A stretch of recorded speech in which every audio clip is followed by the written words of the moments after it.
Assalomu alaykum. Hozirgi videomiz yillar davomida qiynalib, allergiya kasalligidan qiynalib kelgan insonlarimiz uchun, yaqinlarimiz uchun. Men asli buxorolikman, ismim Nigora.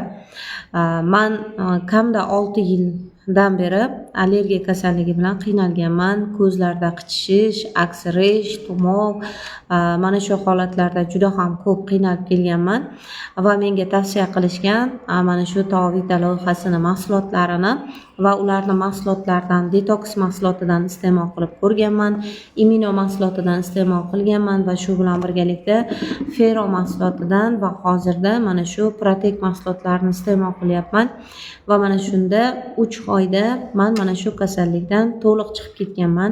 Hozir bu kasallik meni bezovta qilmaydi. Hammaga mana shu Tavita loyihasini mahsulotlarini tavsiya qilib qolaman.